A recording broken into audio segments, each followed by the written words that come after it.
In today's class we are going to understand the various properties of metals, and we are going to see that how metals are different from non-metals with respect to their physical properties. Today we will be understanding what is the conductivity of metals, okay, and how it is different from non-metals. We will also see other properties of metals like ductility and sonority. Okay, so let's start today's class. So before I start the class, okay, let's start this class with a very simple question or very basic observation. Okay, so before I go into the conductivity of metals, okay, conductivity of heat and electricity by metals, let us see something. So as you can see, children, what will happen, okay, if you will hold a metallic pan without plastic or wooden handle? You must have seen your pans with your metallic pans which has a wooden or plastic handle. Can you hold a hot metallic pan without a wooden handle? Perhaps not. Why? Because you will get hurt. Okay. Why? Because these metals, they are good conductor of heat. They conduct heat. Okay. So if you will cover them with plastic or wooden, it will be easier to handle them, to hold them. Okay. Also, you must have seen your cookwares. Okay. Your mother cooks food, vegetables or dal in the utensils. Those utensils are made up of metal. Okay. Those utensils are made up of metal. Why? Because metal conducts heat. Okay. Because metal conducts heat. Okay. So you must have seen, also electrician using his screwdriver. Have you seen that? Electrician. So what kind of handle does it have? Okay. They use the screwdriver.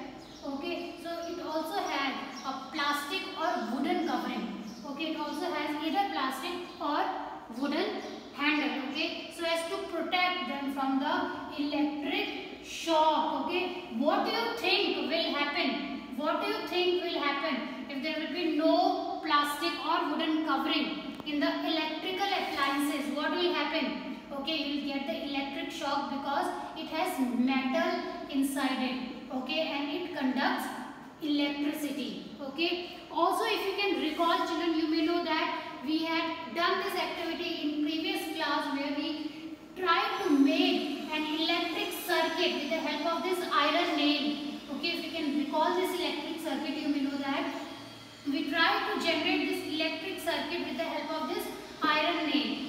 What do you think will happen if I will change this iron nail with a wooden nail? Do you think the current will flow?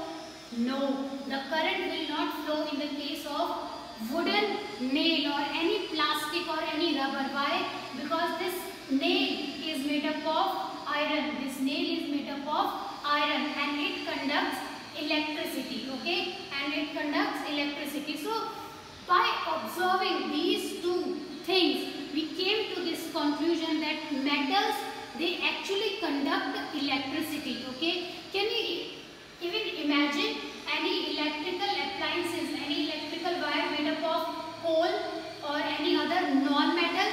No. Why? Because they don't conduct electricity. Okay, so by this we can conclude that all metals, they conduct heat also and they conduct electricity also. As you can see in the picture, some food item is being cooked, okay, in this metal vessel or metal cookware. Okay, be it kadhai or any beaker or anything. Okay, if you are using metal containers, you know that they conduct heat. Okay, also the metal also conduct electricity. So metals are good conductor of heat and electricity, that it allows heat and electricity to pass through it easily. For example, gold, copper, silver and iron. Okay, whereas if we see non-metals, so non-metals are generally bad conductor of heat and electricity like iron, like iodine and neon. Okay, so these all are bad conductor of heat and electricity.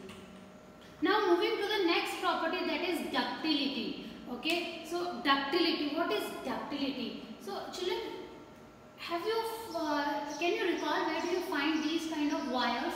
Yes, you must have seen these kind of wires in electrical appliances. Okay, so can you think a wire which is made up of coal?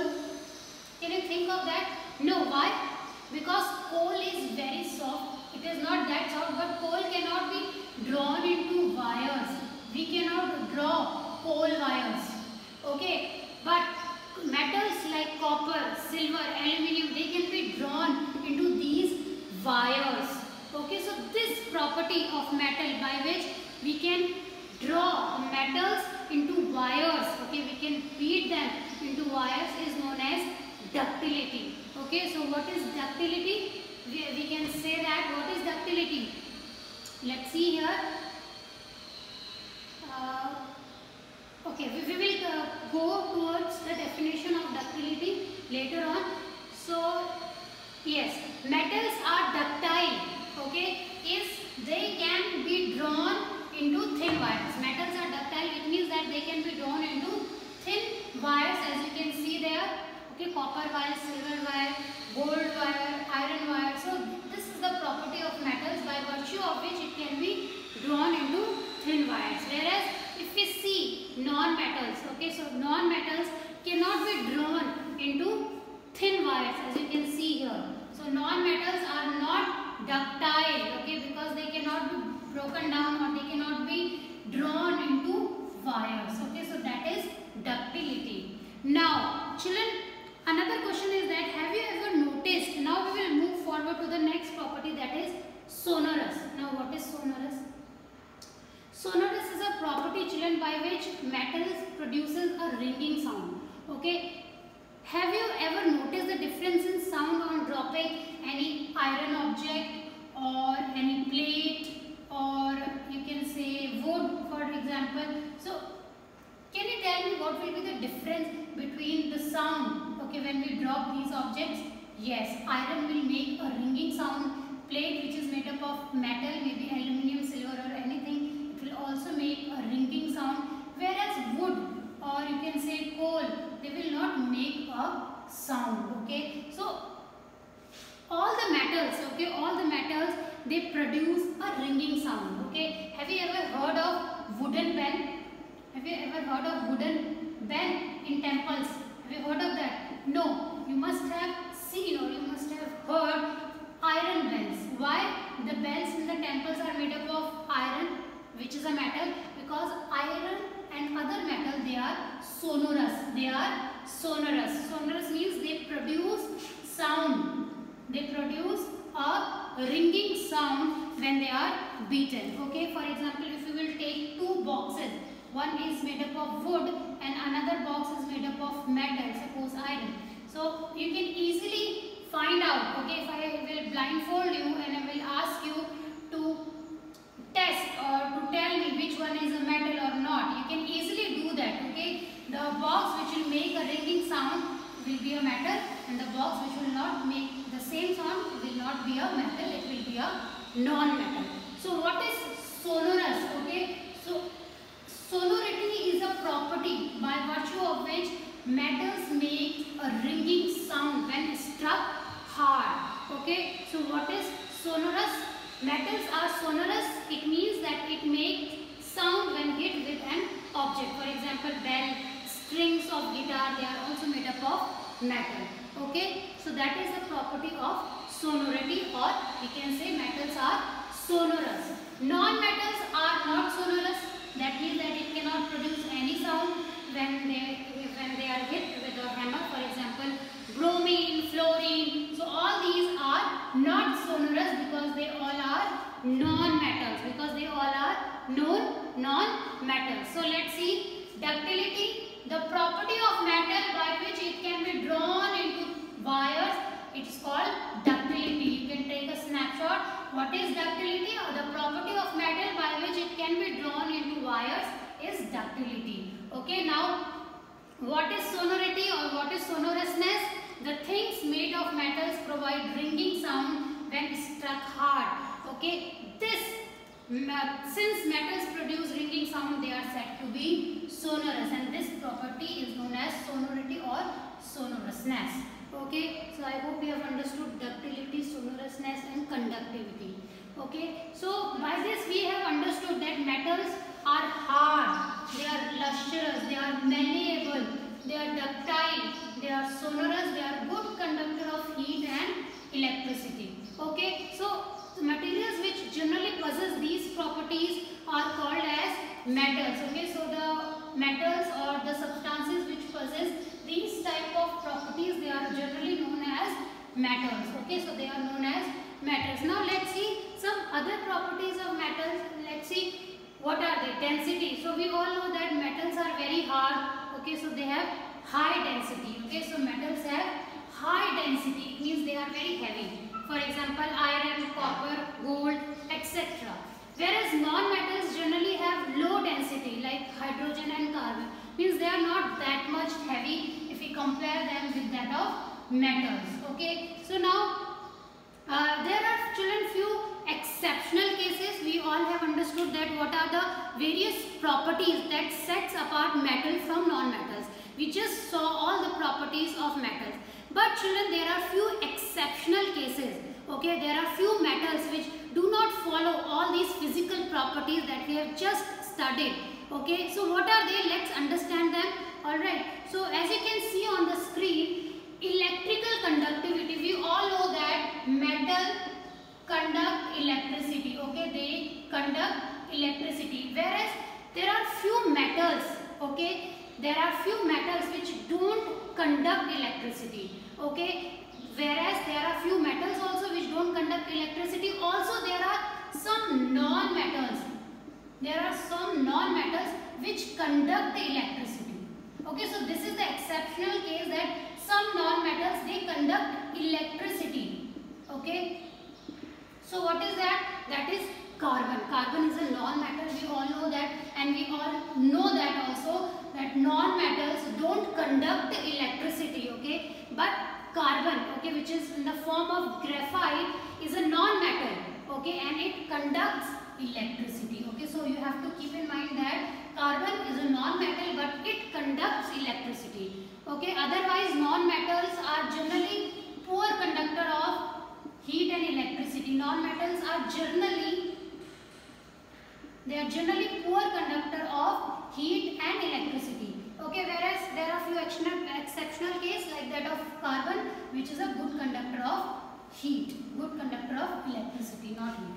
Okay, next exceptional case is of luster. We all know that non-metals does not possess any luster. Okay, luster means shine. Okay, we all know that metals produce luster. Okay, so but iodine is a non-metal which is lustrous. Okay, iodine has a very shiny appearance. I have collected one picture of iodine that you can see on that side. So iodine, which is a non-metal, okay, but it is lustrous in nature. Okay, so this is also a exceptional case. Okay, because iodine is a non-metal and non-metal generally does not possess luster. Okay, so this is the another exceptional case. You have to remember all these exceptional cases. Now the next exceptional case is that of hardness and softness. This is very important, children. We all know that metals are generally hard. Okay, and non-metals, we just studied that, we learned that in previous classes, non-metals are soft. Alright, but there are few metals which are very soft.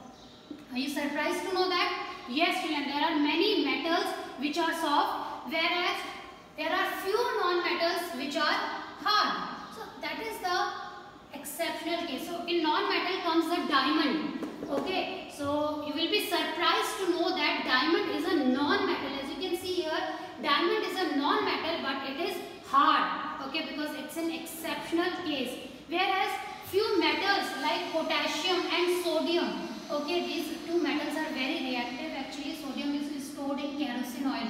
Okay, because it is so reactive that it can react so easily when it is left in room temperature. So sodium is generally stored in that. So alkali metals like lithium, sodium and potassium, they are very soft. We can easily cut them with knife. Surprised to know that? Yes, there are several metals, not several actually, we are talking about the exceptional cases. Okay, so lithium, sodium and potassium, these are the three metals which are soft. Okay, we can just cut them with the help of a knife. Okay, whereas few non-metals are there which is in the form of very hard, okay, like that of diamond. Okay, so let's see what is the other exceptional case now. This is very interesting to know that, children. I hope that you must have heard about mercury. Okay, so mercury is a metal. Okay, we all know that metals are very hard. Okay, they have a very hard surface. Okay, like iron is hard, copper is hard. Okay, Cu is the symbol of copper, Fe is the symbol of iron. Alright, so these all are hard. Okay, whereas mercury, okay, do you know where mercury is found generally?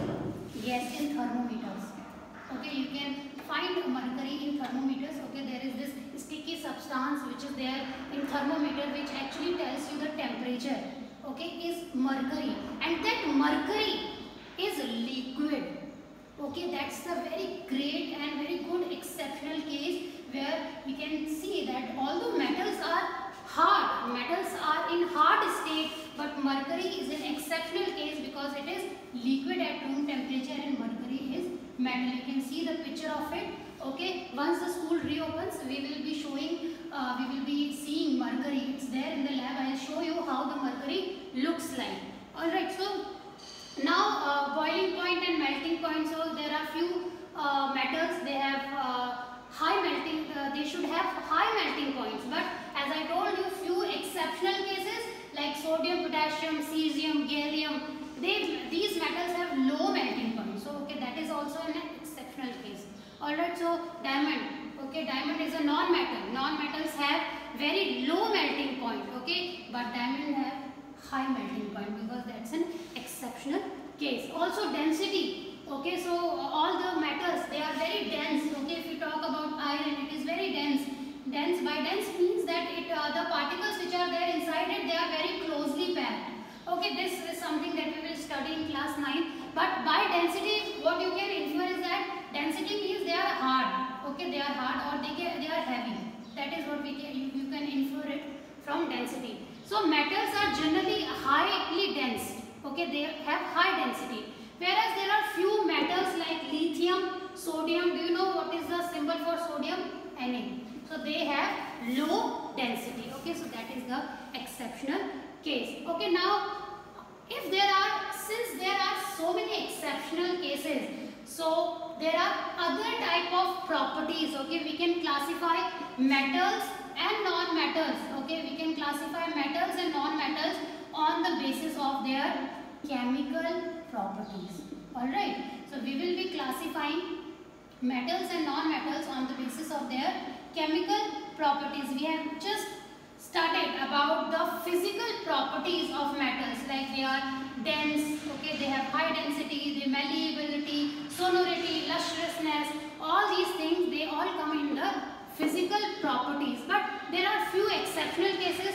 So as to avoid this type of confusion, metals and non-metals can also be classified more clearly and more specifically, I would say, on the basis of their chemical properties. Okay, so children, I hope you have understood what are the various chemical properties of metals and how metals and non-metals can be differentiated on the basis of their physical properties. In the coming classes, we are going to understand the chemical properties of metals. Okay, I'll see you in my next class. Take care.